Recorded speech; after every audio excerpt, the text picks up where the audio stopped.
you don't need to rethink company priority list. All you need to do is to find 20 to 30 companies that you want to work with. Either it's Amazon, Meta, Google, if or it can be the company that have very high standard, sustainability standard, or just like a company that you like.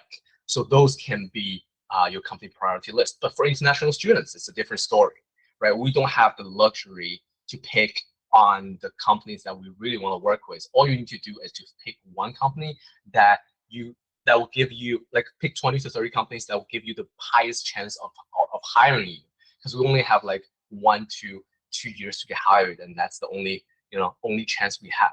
Okay, so based on that, my recommendations will be: first, look at the companies that are from your country. So for example, I'm Chinese. I will look at companies from China, like TikTok, right? TikTok hires a lot of international students from China. Or if you're from Taiwan, it will be TSMC or Foxconn. So those companies from your country understand your situations way more than any other companies. So reach out to those companies will be your top high priority. And the second is international companies with a branch in the US, large or small. So if it's an international company from Europe, from the UK, from Spain, from Italy, they understand more nuance of H-1B, EB-1, all these types of visas than American companies. So these will be your second priority when you are drafting a 20 to 30 company priority list. The third is startups or small businesses. So these companies, employees tend to have a higher persuasion power. Like we can basically tell them to do something, and they will be more willing to do that because they're so small, and they can basically bend for you if you are the candidate they're looking for. So small business to startups. I would typically recommend the company size anywhere from starting from 10 to 50 is a starting point, because smaller startups may not be so financially stable, and you don't want to work for a couple months and get laid off. That actually happens to a couple of the students that I was helping. And the last one is H-1B employer data and E-Verify website. So this is what it looks like. So if you go to H-1B USCIS website, they have a H-1B employer data hub where basically you just type in the years that companies sponsor H-1B, and then go to NAICS code. NAICS code is basically the area that the company operates at. Usually, let's say if it's information finance, let's just try finance, right? Okay, let's just try finance, and then go to the city. So now we can see New York and California offers the most H-1B sponsorship out of the entire country in terms of finance jobs. And if you are located in New York, you can go down to New York City or New York, and then search. So we can see that Fidelity Investments gives the most amount of H-1B sponsorship out of the entire financial category. So these are the companies that I would recommend you to establish as your priority list. And the same goes to E-Verify website. I'm not going to show every single website, but E-Verify and H-1B employer data tend to be a very good resource for us. All right, and the next is begin networking on LinkedIn. So I am going to dive deeper into how you network on LinkedIn in the later session, in the bonus session. So yes, we have a bonus session. Cool. All right. The last thing I want to mention is that 70 to 80% of the jobs are never posted publicly. That's why I would say networking on LinkedIn is more important than applying 20 jobs on Indeed. So I would say they hold the same amount of weight. Once you have your resume ready, you can just reach out to the companies that post jobs, or you can reach out to the companies that don't post jobs. Either works. All right. So that was the first step, is to establish a priority list. The second step is what I want to say is that For major and college degrees, I want to say college majors are dead because, say, if you graduate with a marketing degree and if you enter the marketing industry looking for a job, it's very hard for you to get a job in marketing because it's a shrinking industry. So what I have is so since I work in a staffing company, we have the background data from Indeed, and I can tell, like I can type in a job category and tell you in the past year how this job position is transitioning. So one of the jobs I see declining is marketing, especially now companies are focused so much on automation and stuff. So if you have college degree in business analytics or in marketing and you look for business analytics role or marketing role, chances are it's very hard for you to find a job. But at the same time, if you go around that, so for business analytics, you can go for business development, the role I got my job in, or find financial analytics or other other roles that doesn't even require you to that doesn't even say it's an analytical position, but say there was one student that had procurement experience and she had her master degree in business analytics. So she worked for a company in the procurement department, and that role required her to do some level of analytical uh, process. So that works too.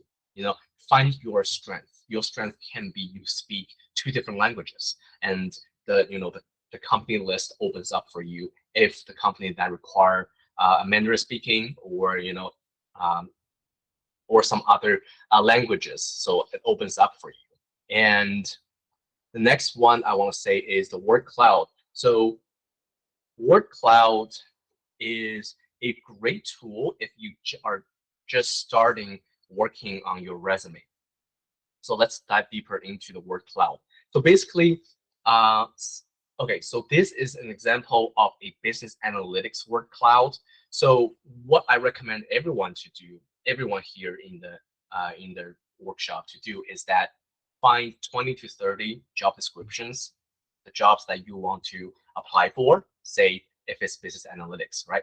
Find 20 job descriptions on Indeed, on LinkedIn, doesn't matter, and then open up a word cloud and just paste those 20 job descriptions onto a word cloud, and then delete the ones that says job description, all these like words that doesn't matter, and what's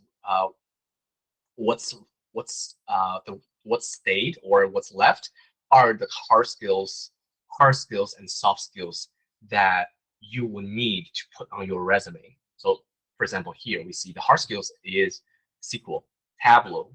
Tableau is a tool, right? SQL, Tableau, mathematics, analytics, and programming. Okay. Soft skills are customer, team, player, team, and performance. So those even design. So those shows up. Now basically it gives you a general idea on what you need to put on your resume when you start working on your resume.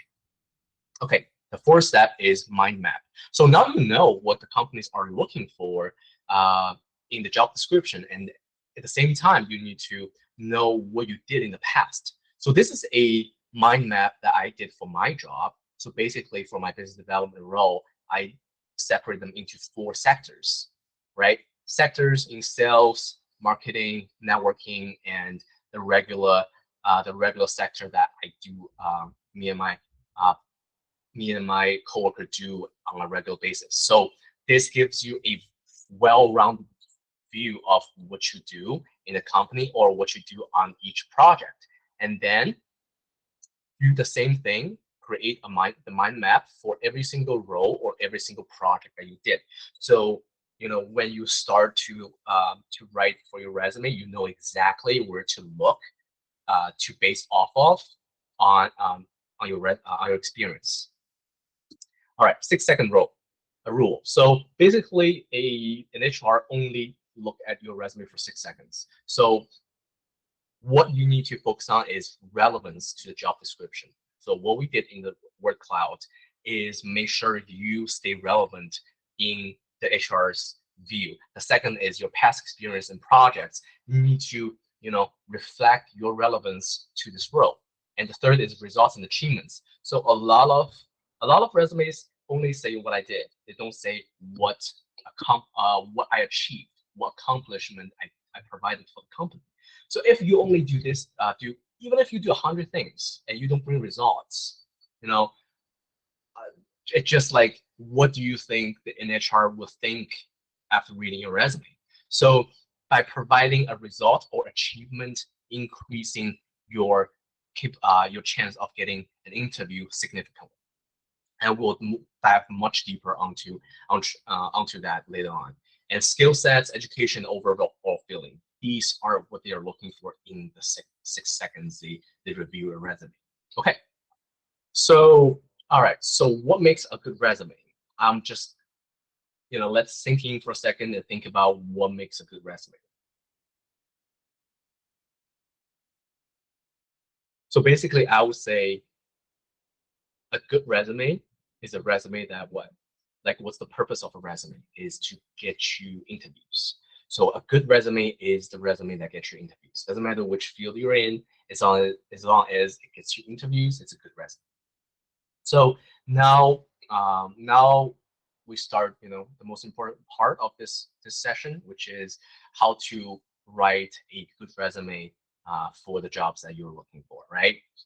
So I call it value match resume. So basically, what they're looking for and what value you can provide, and they have to match.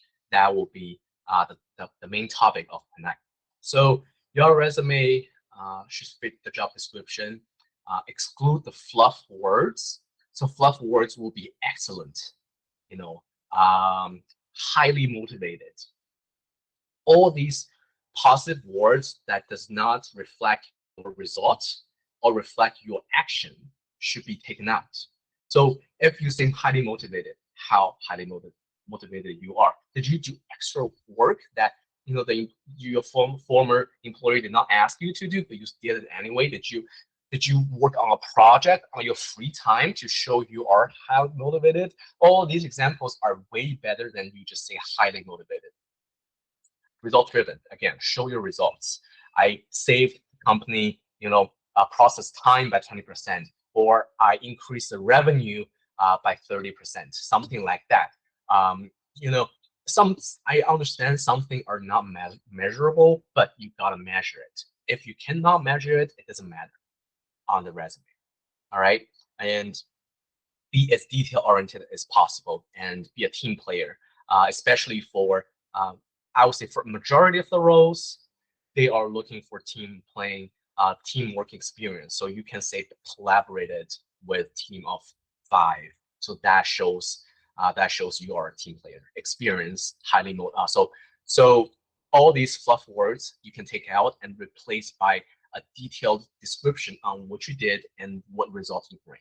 All right, match soft skills and hard skills with the mind map you did with your past work experience, and match that with the work cloud that you created. And what we see here is 475 to 600 words and 1 page of a resume give you the most chances of getting an interview. So I have the graph here, right? So this is someone did a survey and realized this is a nice niche for your resume amount of words to have to get their interview. So basically, if you reach around 500 to 550 words on 1 page of your resume, you get more than 10% opportunity for getting an interview.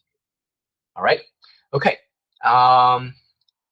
Also, it has to be 0 errors. So now we're in the phase of AI. I'm going to explain what AI does and how application tracking system does to your resume and to you before HR even spend that 6 seconds on your resume.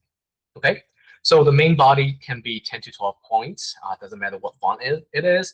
Helvetica is what I use, and headings can be bigger, 14 to 16 points. So this is a layout. This is a typical layout of a standard resume. Summary, skills, experience, projects, education. Very straightforward. Okay. All right. So there, I'm separating the resume into necessary part, the part you have to have on your resume, and optional part. It's not required, but some of them are very good for you to have. So I'm gonna dive deeper onto each one of them. So number one is header. You gotta have a header. You gotta have your name, your contact phone number, contact email, and for location, right? For location, this is where it gets interesting. So if you are willing to relocate, what you can do is research on the company's location. If it's in California, if it's in New York or Chicago, if you're willing to relocate, put the location where the company is. Where the company is. I want to emphasize on that. So you don't have to say parentheses willing to relocate. You can say that, but if you just put in the location as where the company is, there you get a higher chance of getting an interview. But if you're not willing to relocate, then write your location, either in Brooklyn, Queens, Flushing, and so on and so forth. And LinkedIn is optional as well, but it's very good to have. I will do a separate session just to teach you guys how to create and maintain your LinkedIn profile. But it's a very good thing for you to have a LinkedIn account, because HR, if HR really interested in you after first round of interview, you survived the first round of interview, you move on to the second or third round, they are definitely gonna look into your social media, especially LinkedIn. So I would say LinkedIn is a very good tool for you to use. All right, so this concludes the header session. The skills, okay. The skill session, let's tie back to the word cloud, right? So from the word cloud, you see at least 5 to 6 soft and hard skills that you can put on your skill session. But I will say skill session here are strictly or mainly for you to put hard skills, not soft skills, because soft skills becomes another fluff word. You cannot quantify it. You cannot say the result you bring. So hard skills like Tableau, SQL, Python, these are all the names we saw from the word cloud.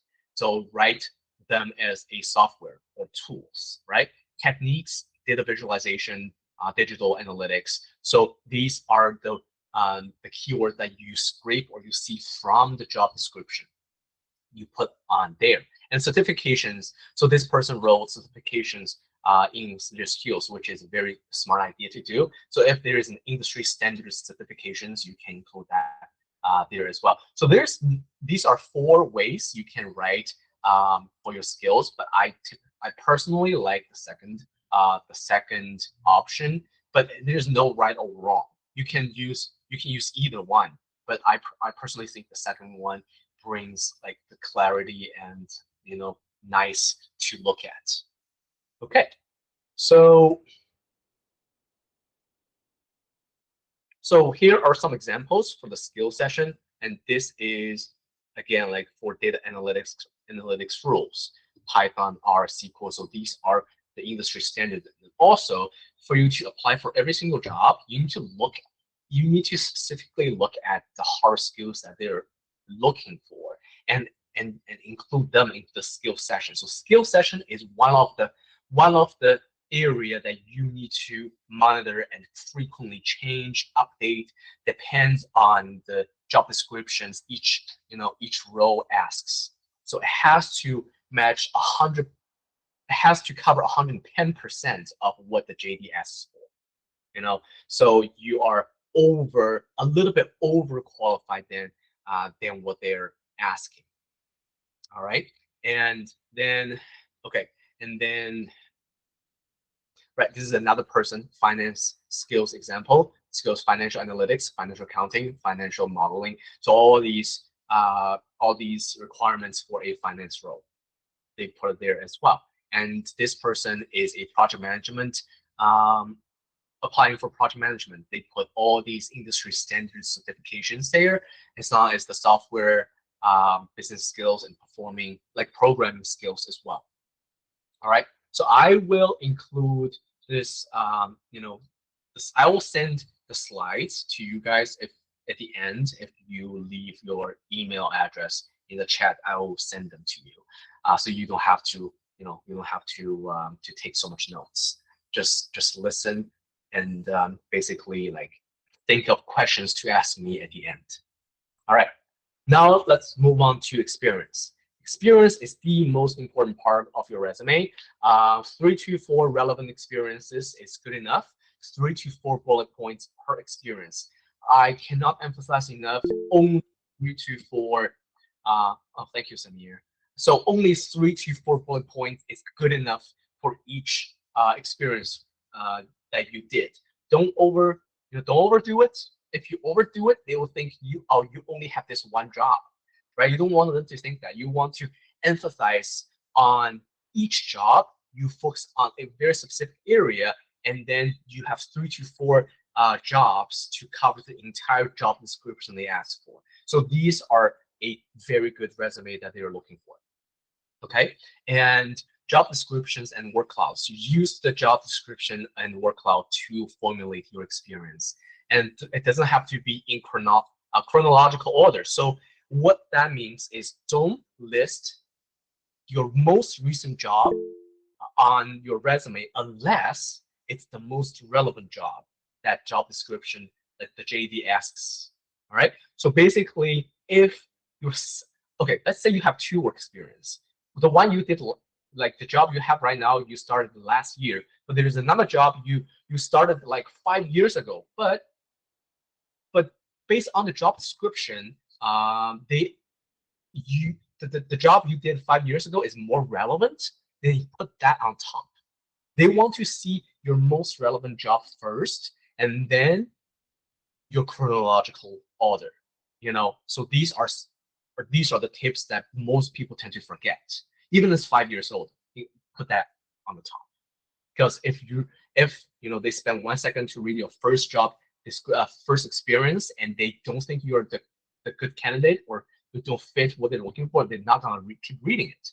They're gonna save these 5 seconds onto the next resume, right? So these are something I want to emphasize on. And for older, right? So this is what I basically mentioned, and combination of soft and hard skills. So experience part is where you really shine on your soft skills as well as hard skills. So being a team player, being an analytical thinker, or bring results to the company or to the team is where you shine in experience based on each job or based on what you're looking for.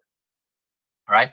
And now I'm going to talk about SAR. So SAR stands for situation, action, and result. So what situation, like what was your task in your past experience? Like, for example, I was business developer at a company. What was the situation? Okay, we want to generate more leads. We want to close more accounts. Okay, so that's a situation.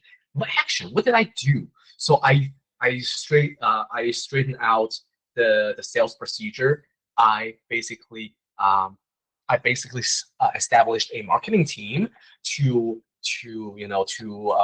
reach my goal, and I also worked with my coworker to monitor other aspects. So these are the situation and action. It results in $5 million increase in revenue, something like that. So these are the 3 parts that you need to have on each bullet point of your resume, of your experience. So it can change. It can start. It can be SAR. It can be RSA. It can be ASR. So it doesn't matter the order. As long as you have these 3 P's, it'll be great. That's it. Okay, so here are some examples. I'm not gonna dive deeper onto each examples. These are just for you to review. So you formulate the habit of writing each bullet point using SAR technique.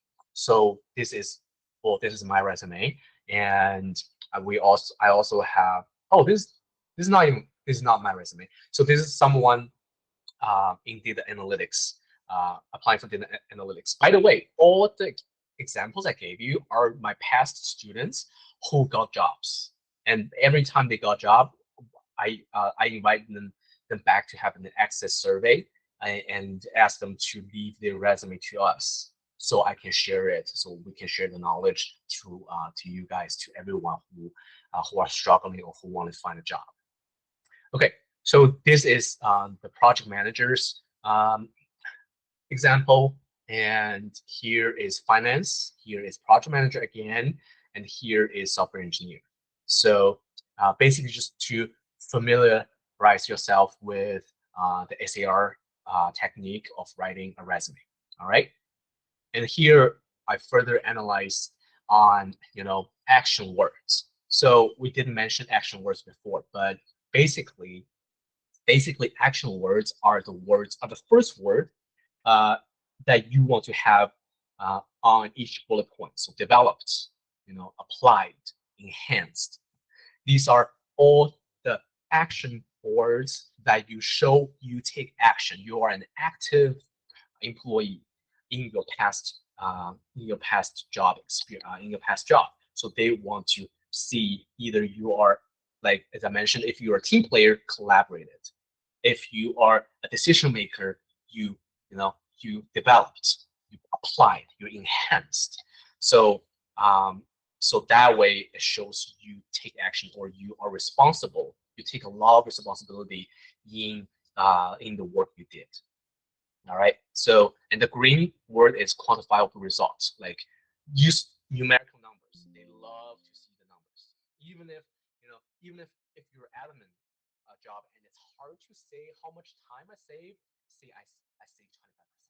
Just say I save 25%. These are the quantifiable results they want to see.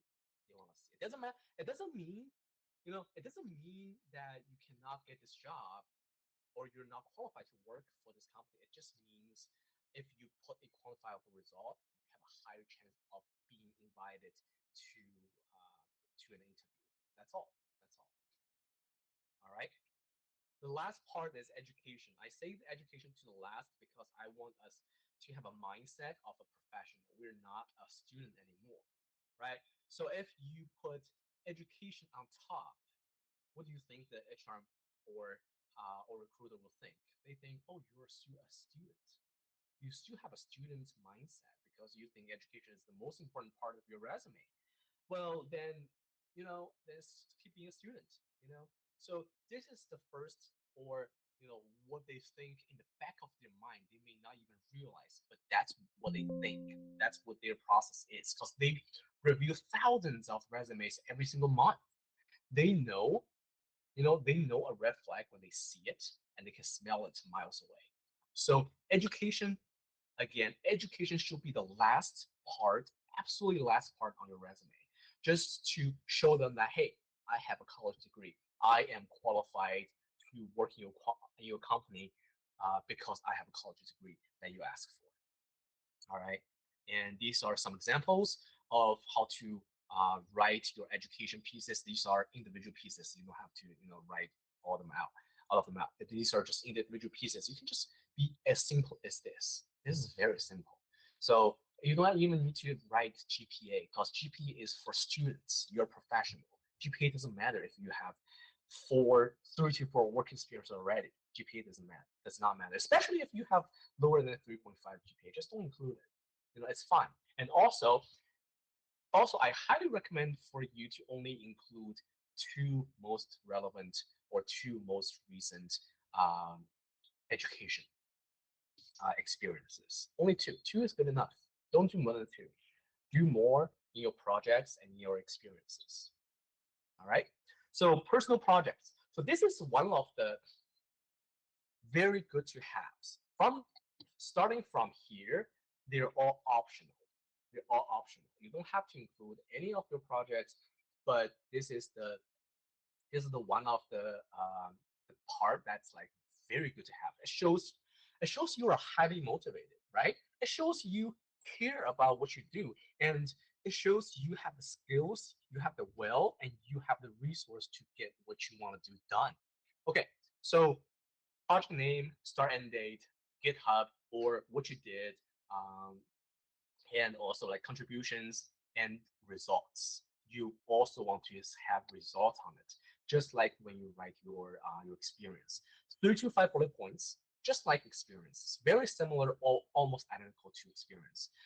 3 to 5 bullet points show using SAR technique, and then bring a quantifiable result at the end or in the beginning. So it depends on the way you write it. But yeah, so I would say if you don't have enough work experience, having personal projects helps you a lot. Don't keep don't keep accumulating certificates on Coursera. It doesn't help you. Everyone can just take a course and get the certification, but not everyone have the motivation or have the will to do a personal project. Where do you do a personal project? Use YouTube.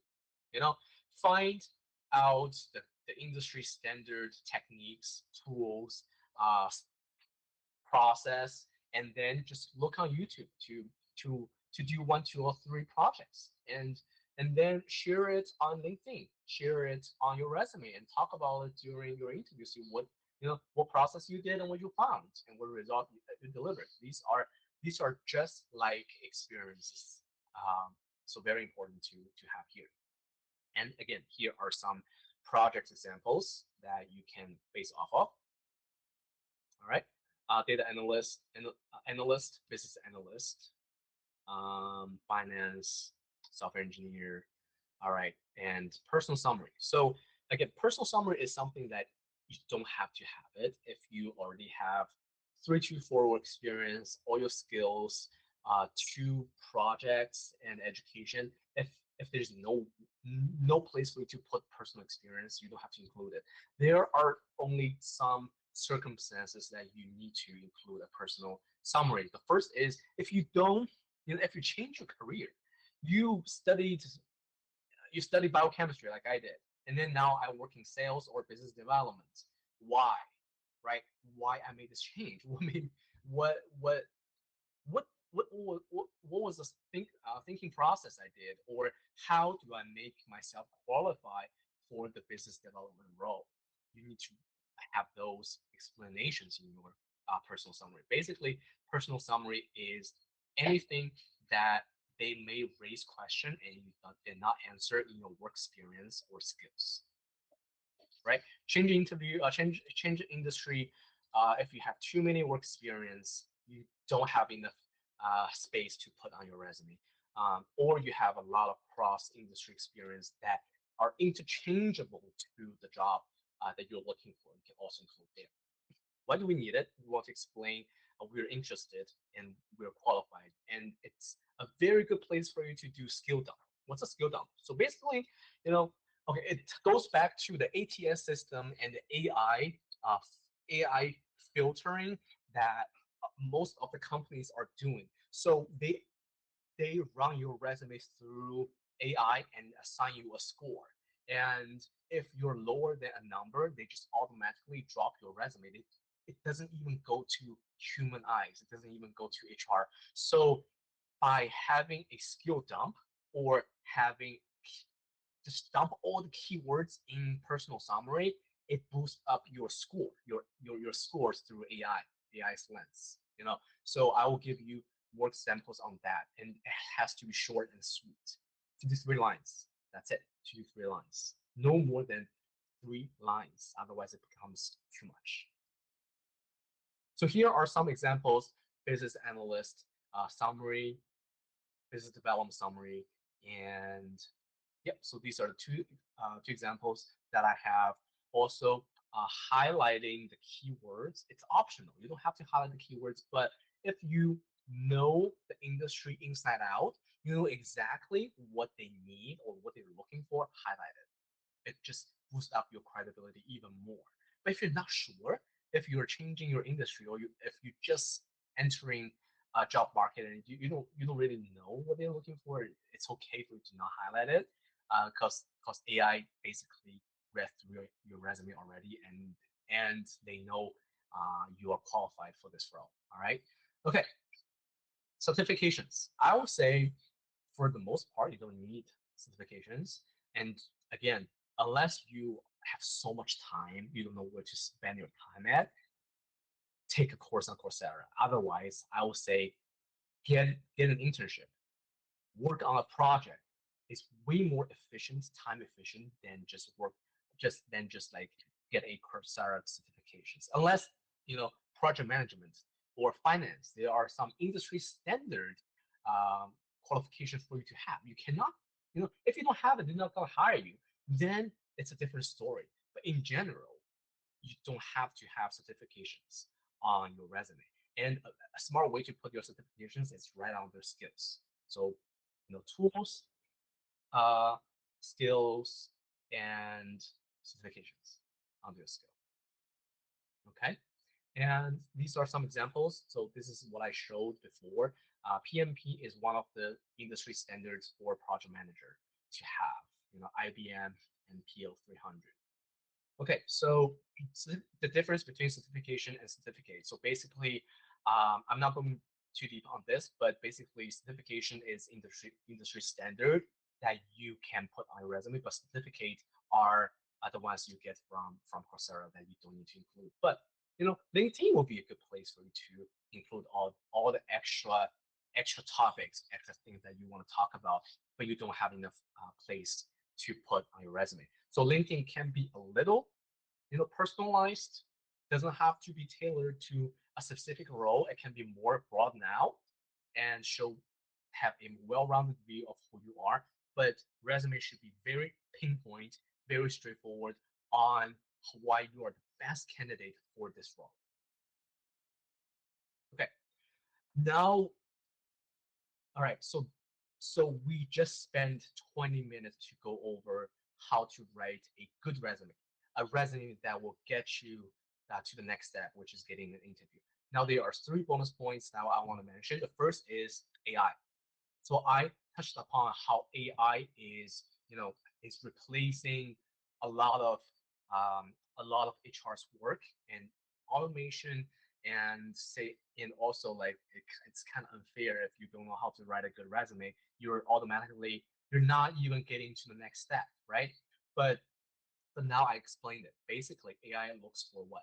AI looks for keywords, looks for your overall resume, how you are qualified compared to other candidates, and also how relevant your resume is compared to the job description. So this is what gets interesting on working on individual job descriptions. So it's a very good idea for you to personalize or change your resume based on each single job. But the thing is, it's gonna take 30 minutes for you to just to apply for one job, right? It's very time consuming, and I don't recommend you do that. So a smart way for you to do that is first create a company priority list. Only tailor your resume to those 20 to 30 or 40 companies if you like. Those are only the only jobs that you want to tailor towards. But for the rest of the jobs, you can write multiple versions of the bullet points based on your experience, and multiple bullet points based on different job descriptions or different skills they ask for on the job description. So let's say if you are, for example, like if you are a business analyst, if you read 20 job descriptions, you're like, oh my God, they all ask for different things. And it's a normal feeling that you feel that. But if you look at 100 job descriptions, now you start to realize, oh my God, they just asked the same thing, right? So that's once you reach that level, you will know it all makes sense. So basically in the beginning, what you need to do is write out your bullet points for each new skills or job descriptions that you discover. Write new bullet points, and then save all these bullet points. Mark them. This is focused on, for example, this is more focused on analytical. This is more focused on finance. This is more focused on mathematics, Python. So next time when you find a relevant or similar job description, you just replace the bullet points you had on the previous job, on the previous application, you just swap it in. That's it. it saves you a lot of time. So in the beginning, you may spend 2-3 hours to work on a couple of bullet points, but later on, after you have applied for 100 jobs, it just takes seconds. So this is what I want the skills or the experience I want you to have. It saves so much of your time. And the second is salary. So I'm not gonna dive too much deep onto salary negotiation because it's not relevant if you don't even have a job or if you are not even in the door.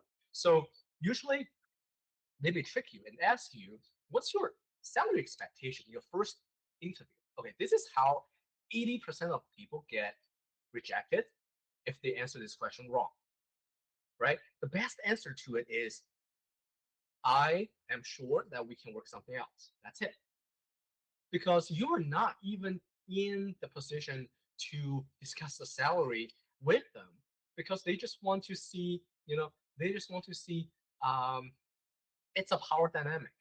You want to be equal to them, and they want to see you are really qualified. And then the next step is salary negotiation. So after round 3 of your interview, then they ask you again about your salary expectations. Here are some homework you can do, like find the industry norm in your city. What's the median income based on your level of experience, and then what's the salary for the job, for the package that this company are giving to you. For example, like you can, if they are not willing to budge on your salary, you can ask them for, PTO days or work from home days, continuing education credits, or even transportation reimbursement.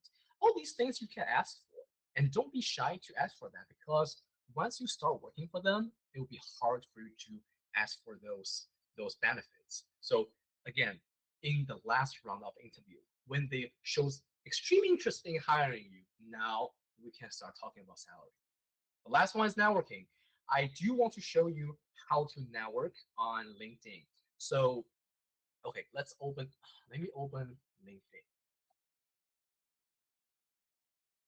Okay, so this is my LinkedIn.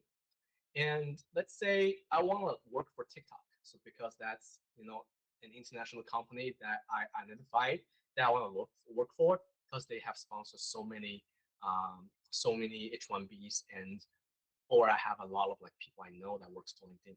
First thing we notice is here. These are your connections that work for LinkedIn. You click onto it. Oh, these are two first first level connections that you have. What that means is first level are the people that you have connected with, like they're your friends or you have connected with on LinkedIn already. So this person, oh, she is one of my students that work for LinkedIn, that work for TikTok. So I can just send her a message, say, hey, I'm very interested in learning how the work-life balance or how the experience it is to work for TikTok, and I want to. Can we schedule time for a coffee shop, coffee chat?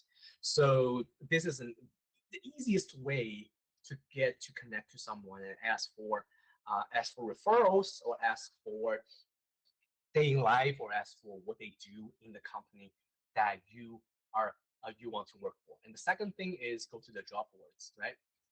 Go to the job boards, and this time I want to look at. So for me, I want to look at business development. Okay, so these are all the companies that in your city that are hiring business development. And then what I can go to is I can go to filters. Where are the filters?